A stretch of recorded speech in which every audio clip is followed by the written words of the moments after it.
Our first story is that of Yoshihiro Hattori, a Japanese exchange student who was shot in cold blood on October 17, 1992 for going to the wrong house for a party in Baton Rouge, Louisiana. This is that story.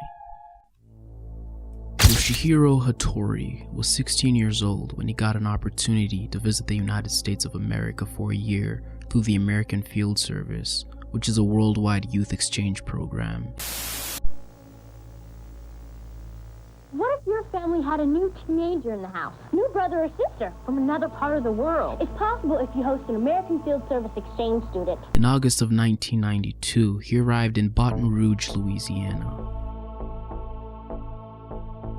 His host parents were none other than Richard and Holly Haymaker, who were a college professor and a physician respectively, and their teenage son, Webb Haymaker. 2 months into their stay in Louisiana, on the 17th of October 1992, Webb and Yoshi were invited to a Halloween costume party for other exchange students.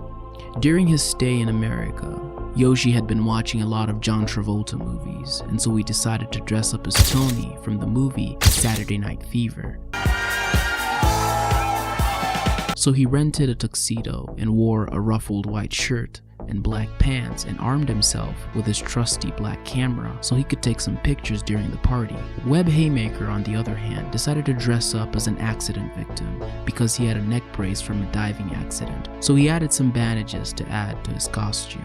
At exactly 8 p.m., Webb and Yoshi arrived at East Baton Rouge Parish, where the party was being held. However, the two had the wrong address and found themselves at the residence of 30-year-old supermarket butcher Rodney Pierce and his wife, Bonnie Pierce. Due to the similarity of the address of Rodney's house and the house where they were supposed to go, and the presence of Halloween decorations outside of Rodney's house, they believed they were at the right place. However, the right house was just 5 doors away. The pair walked up to the house and rang the doorbell, but nobody answered. However, Bonnie Pierce later opens the door leading to the carport, and seeing Webb standing a few feet away, she said that initially she thought that Webb needed help on account of his neck brace and his bandages. She then saw Yoshi running towards her. Bonnie then slams the door as Webb tried to communicate with her. She then ran into the house and tells her husband to get his gun. Due to Bonnie slamming the door shut, Webb figured they were at the wrong house and the two started walking away.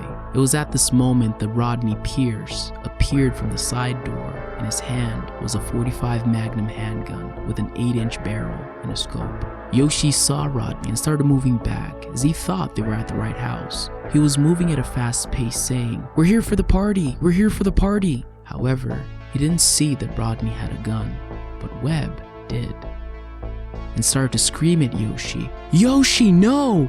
Yoshi, no! Come back, Yoshi!" Rodney saw the 16-year-old moving in his direction. He pointed his gun at him and told him to freeze.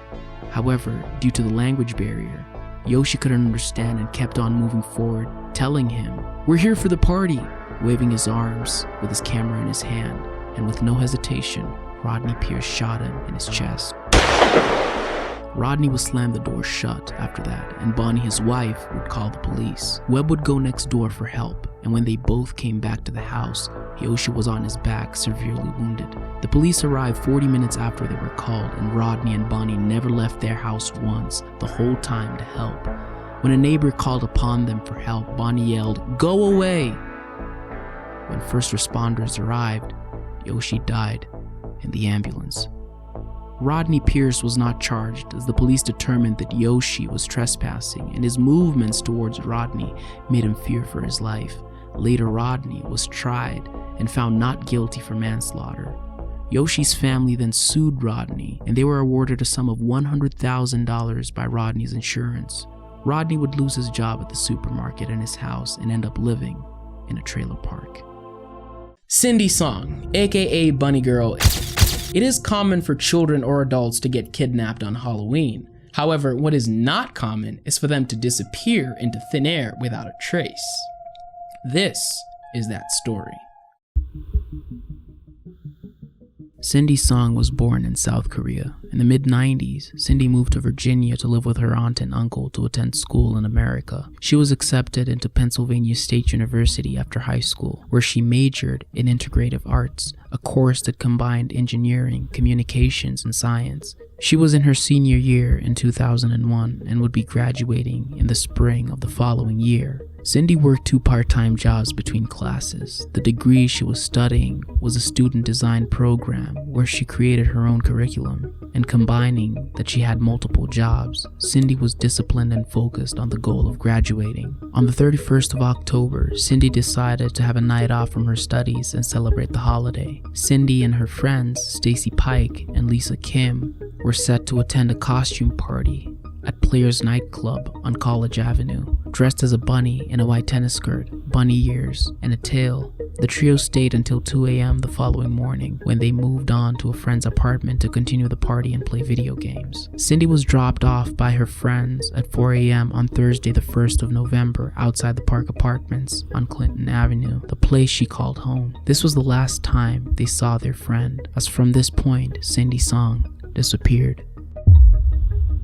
Cindy's roommate returned from visiting family later that day and wasn't concerned about Cindy not being home. The door was locked and nothing looked out of place.